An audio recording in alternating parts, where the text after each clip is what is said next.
일본인의 귀멸의 칼날 국내 인기가 심상치 않습니다.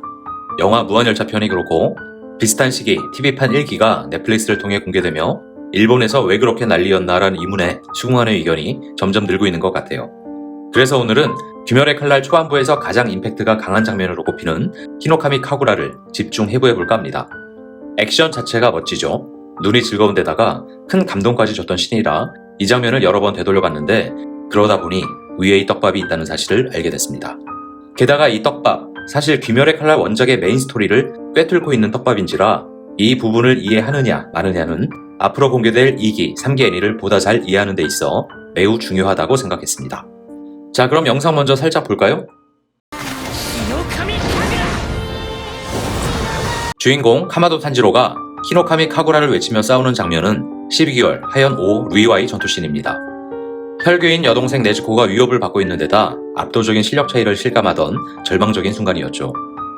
루이의 혈기술이 펼쳐지고 탄지로는 빠져나갈 구멍이 없자 일순간 머릿속에 주마등이 스쳐갑니다.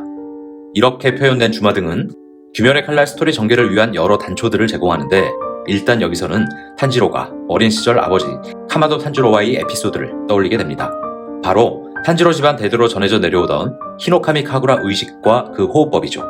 그리고 아버지는 탄지로에게 히노카미 카구라 의식과 이 의식이 상징과 같은 귀걸이를 후대에 계승해달라고 마치 유언처럼 남깁니다. 그렇다면 히노카미 카구라의 뜻은 무엇일까요? 해석 차이가 있는데 먼저 히노카미는 태양신, 불의 신 정도로 해석 가능하고 카구라는 신에게 바치는 춤 정도로 풀이하면 될 것 같습니다.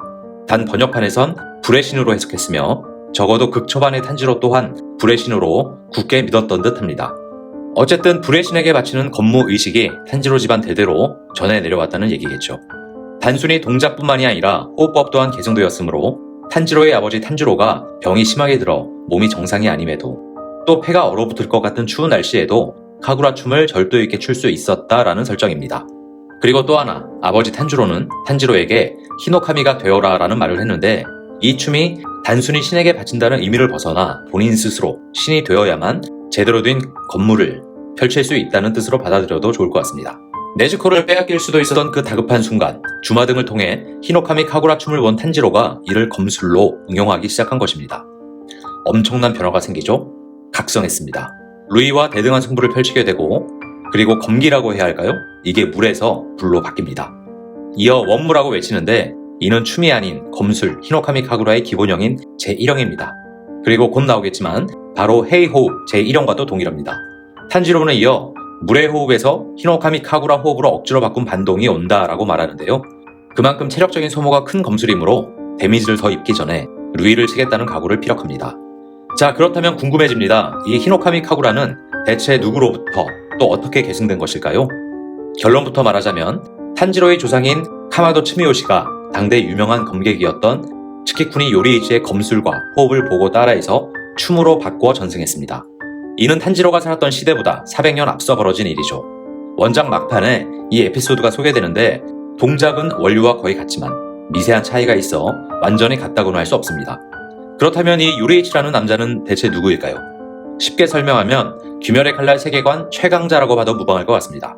그만이 할 수 있는 헤이호흡을 통해 400년 전, 그러니까 최초의 오니이자 귀멸의 칼날 빌런 끝판왕 키부츠지 무잔을 크게 위협했던 유일한 인물입니다. 무잔은 요리이치와 대결해서 빤스런했고 그가 죽을 때까지 세상에 나오지 않았다는 설명이 있죠. 그리고 요리이치 사후 무잔은 그와 같은 검사가 또 나타날 것을 두려워해 헤이호흡과 관련된 사람들을 모두 없애버립니다. 그래서 헤이호흡과 관련된 검술은 그 계보가 끊어지게 되는 것이죠. 일례로 헤이호흡을 사용하는 검객의 일륜도는 검은색으로 변하는데 이 때문에 일륜도가 검은색인 검객은 출세하지 못한다라는 속설이 귀멸의 칼날 세계관에 생기기도 합니다. 덧붙여 극장판 무한열차편에서 죽은 염주, 렌코쿠 쿄주로의 집안에서 전해져 내려오는 기록에 의거해 탄지로는 본인이 알던 불의 호흡이 아니라 헤이호흡이라는 사실 또한 알게 됩니다. 정리하면 요리이치 사후 대가 끊긴 것으로 알려졌던 헤이호흡은 히노카미 카구라라는 춤, 건무의 형태로 탄지로 집안에서 은밀히 전승되고 있었고 이후 탄지로가 바로 히노카미 카구라의 업그레이드 버전인 헤이호흡 13형을 차례차례 습득하면서 귀멸의 칼날 빌런 끝판왕 무잔을 쓰러뜨린다라는 게 원작의 주요 스토리입니다. 자, 어떠셨나요? 사실 귀멸의 칼날 히노카미 카구라를 처음 봤을 때는 그냥 멋진 검술이구나 했었는데 이런 심오한 비하인드 스토리가 있는 줄은 미처 몰랐었네요. 또 하나하나 떡밥을 회수하다 보니 귀멸의 칼날의 여러 설정들이 꽤나 치밀하고 일각의 비판과 달리 결코 허투루 짜여진 것은 아니구나라는 점은 확실히 느낄 수 있었습니다. 외색이 짙다, 제국주의 향수를 불러일으킨다 라고 우려하시는 분들도 많은 줄 알고 있는데 글쎄요, 이 정도도 걸러내지 못할 정도로 우리의 문화적 수준이나 자존감이 낮다고 생각하지 않습니다. 귀멸의 칼날, 오퍼는 추천합니다.